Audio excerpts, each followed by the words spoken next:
Well, with me now, the AFC Wimbledon manager, Johnnie Jackson. Johnny, lots to talk about.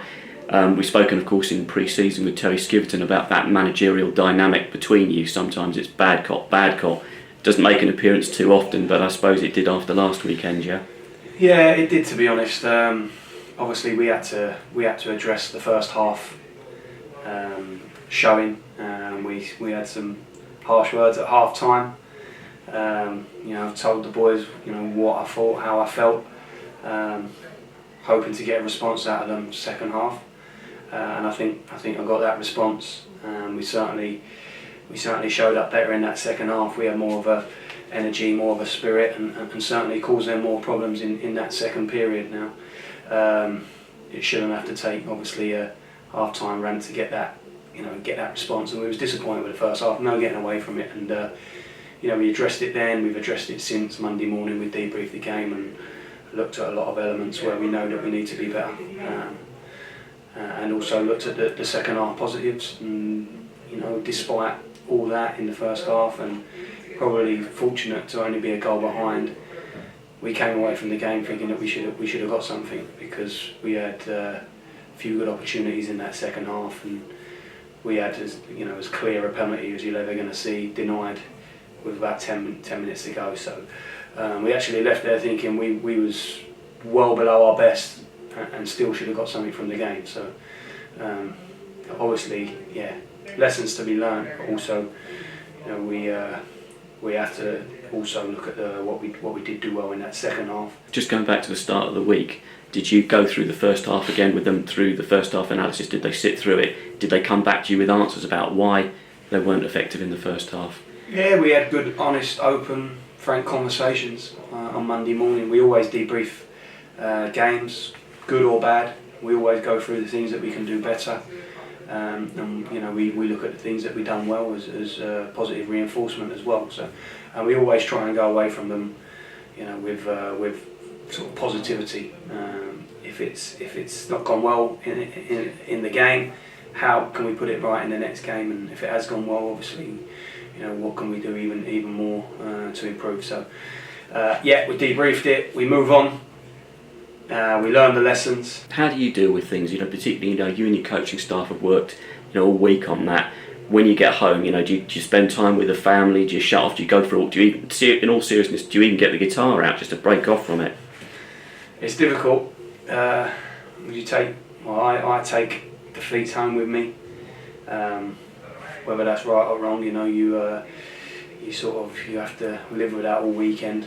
You almost can't wait to get back in and get back to work. Sometimes you want to game quickly, but obviously we've had a clear week, which I think's definitely helped this week, and I think that's something that we always benefit from if we've got a clear week on the training ground. But it's difficult for me to turn off, to not to sort of take those results and those performances home with me, because obviously ultimately that's on me. I'm the manager of the club, so I wear that sort of hard as anyone else, in those defeats. But listen, in this game, I've been in it long enough as a player and as a coach, and now as a manager, to know that you're going to have ups and downs, bad days. Hopefully, you have more good ones than bad ones, and I certainly feel that's going to be the case here.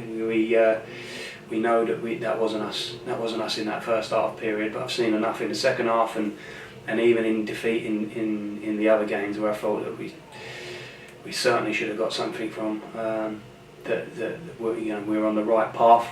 It was just a stumble and a backward step, but hopefully we can take a few forward ones. Absolutely. So as you say, moving it forward, being positive. Have you seen that kind of response from them out there on the training ground this week now? Yeah, definitely. I mean, even in that debrief, got good sort of feedback from the boys. They bought into it, they interacted. You don't just want to be stood there dictating, shouting, telling them what's gone wrong. You want them to buy into it as well, and tell you what they saw, how they felt out there. And we did that. We had frank conversations. They bought into it Monday, Tuesday. We had a really intense, hard working session. We got some really good work in.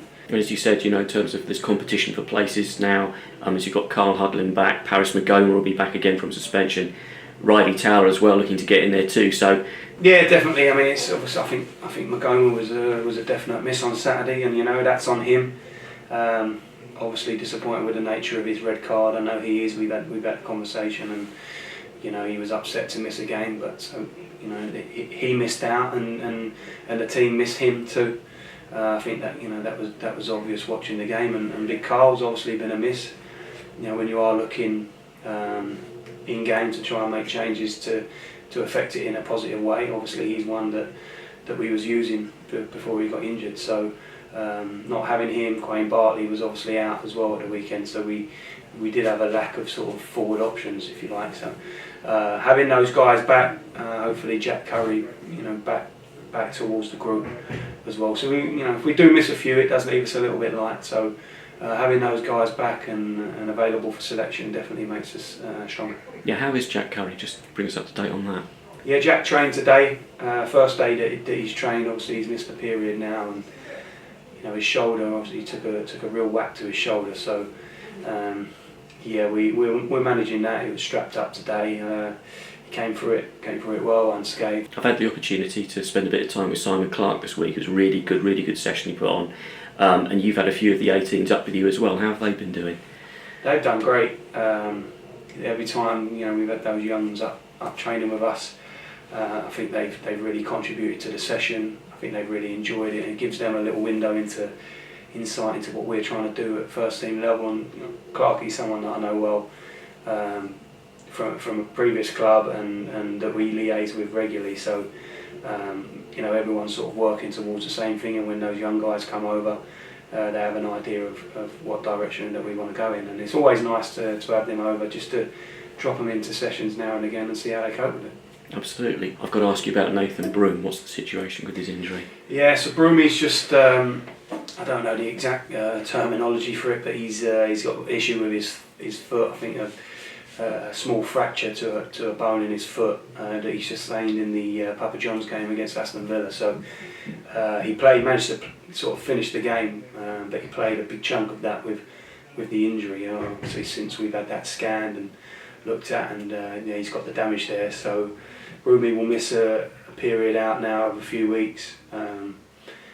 So obviously that's left us light in the goalkeeper area as well on the bench. And in terms of the transfer window itself, I suppose yourself and Jamie will sit down and review how the whole thing went through the summer, the first one for you, yeah? Yeah, of course we will. I think like most managers, you'd probably like it to be shut before the season even starts, and then you know where you're at. So obviously a few games in, it's shut now. This is the group that we've got. We're happy with it. We're pleased with the business we've done.